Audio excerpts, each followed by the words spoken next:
Good morning बच्चों। अभी आप लोग वीडियो के प्रथम भाग में बच्चों यहाँ तक देख लिए थे कि सिरचन एक बहुत ही अच्छा कलाकार और जाति का कारीगर है। यहाँ तक आपने देख लिए थे बच्चों। अब उसके आगे का जो उर्वरित भाग है वो इस भाग 2 में देखते हैं बच्चों। ठीक है, उनकी रचनाएं जैसे कि आपने पहले इसमें देख लिया था, जुलूस, अच्छे आदमी, मैला आंचल इत्यादि फणीश्वरनाथ की प्रमुख रचनाएं हैं बच्चों। यहाँ पे आप सिरचन देख रहे हैं जिसके ऊपर ये पूरा पाठ आधारित है, ग्रामीण व्यक्ति के ऊपर।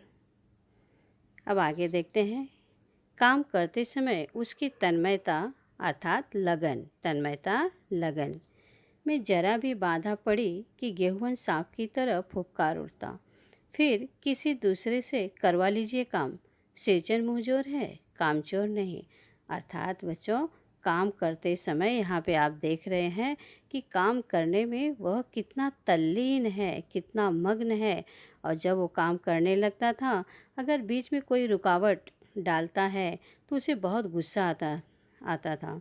वह सीधा सांप की तरह फुफकार उठता अर्थात क्रोधित हो जाता कि जाओ, मैं अभी ये काम नहीं करूँगा, किसी और से करवा लेना। क्योंकि उसको बिल्कुल पसंद नहीं था कि उसके काम में कोई दूसरा दखल अंदाजी करे, बाधा डाले।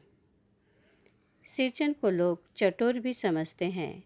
तली बघारी हुई तरकारी अर्थात सब्जी भाजी, दही की कढ़ी, मलाई वाला दूध, इन सब का प्रबंध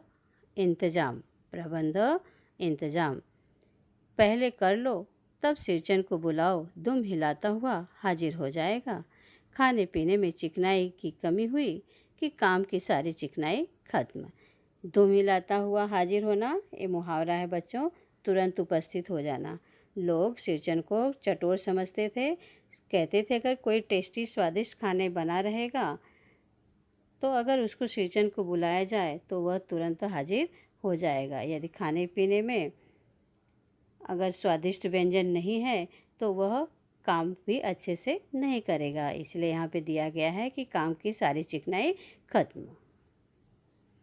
काम अधूरा रखकर उठ खड़ा होगा। आज तो अब अधकपाली दर्द से माथा टनटना रहा है। टनटनाना अर्थात बच्चों दर्द होना। अधकपाली मतलब जब आधा सिर दुखता है बच्चों, उसको अधकपाली कहते हैं। ठीक है, अधकपाली दर्द से माथा टनटना रहा है अर्थात दुख रहा है, दर्द हो रहा है। थोड़ा सा रह गया है, किसी दिन आकर पूरा कर दूंगा। किसी दिन माने कभी नहीं, ऐसा लोग समझते थे, परंतु ऐसा सिरचन नहीं था बच्चों। मोथी घास और पटेर की रंगीन शीतल पाटी, बांस की तीलियों की झिलमिलाती अर्थात चमकती हुई चीक मतलब घास फूस का बना हुआ कर्टन पर्दा, सतरंगे डोर के मोढ़े, भूसी चुन्नी रखने के लिए मूंज की रस्सी के बड़े बड़े जाले अर्थात बड़े बड़े टोपले। यहाँ पे आप मोती का घास देख लीजिए, जो यहाँ पे आप मोती का घास का उल्लेख पैराग्राफ में देख रहे हैं। मोती का घास देख लीजिए, सूखने के बाद इससे वस्तुएं बनाई जाती हैं। पटेर की घास देख लीजिए। यहाँ पे देखिए बच्चों, शीतल पाटी अर्थात चटाई देख रहे हैं। ऊपर देख रहे हैं बांस की तीलियों से बना हुआ टोपली, बाम्बू स्टिक जिसको कहते हैं। नीचे आप देख रहे हैं मोढ़ा, एक स्टूल, एक घास से बनता है और रस्सी के सहारे बैठने के काम आता है। यहाँ आप खटिया देख रहे हैं और यहाँ पर बांस के तीलियों से ही बना हुआ एक विशेष प्रकार की टोपली देख रहे हैं। हलवाओं के लिए ताल के सूखे पत्तों की छतरी, टोपी तथा इसी तरह के बहुत सारे काम हैं जिन्हें सिरचन के सिवा गांव में और कोई नहीं जानता। यह दूसरी बात है कि अब गांव में ऐसे काम को बेकाम का काम समझते हैं लोग। बेकाम का काम अर्थात बच्चों, अभी ज़माना बदल गया है। अभी ये सब आउटडेटेड चीज़ें हो गई हैं, ऐसे गांव वाले समझते हैं। एक कला को कोई अभी भाव इतना नहीं देता है। खाली एक सिरचन जो है उस एरिया में अभी एक ही व्यक्ति रह गया है कि जो ये सब काम करता है, जिसकी मजदूरी में अनाज मतलब बच्चों चावल दाल गेहूँ जो भी फूड ग्रेन्स हों, ठीक है, अनाज या पैसे देने की कोई ज़रूरत नहीं है। पेट भर खाना खिला दो, काम पूरा होने पर एक आध पुराना धुराना कपड़ा देकर विदा करो। वह भी कुछ नहीं बोलेगा। अर्थात लोग ये सब काम को लोग बेकाम का काम समझते थे, इसलिए मजदूरी के तौर पे ना अनाज देते थे ना पैसे।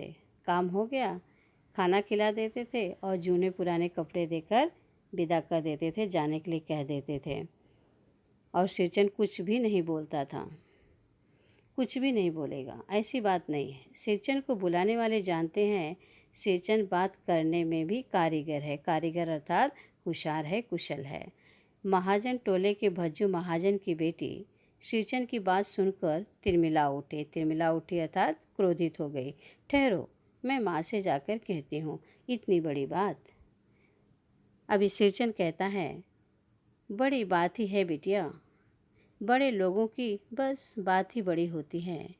नहीं तो दो दो पटेर की पटियों का काम सिर्फ खेसारी के सत्तू खिलाकर कोई करवाए भला? यह तुम्हारी माँ ही कर सकती है बबनी। सिरचंद ने मुस्कुराकर जवाब दिया।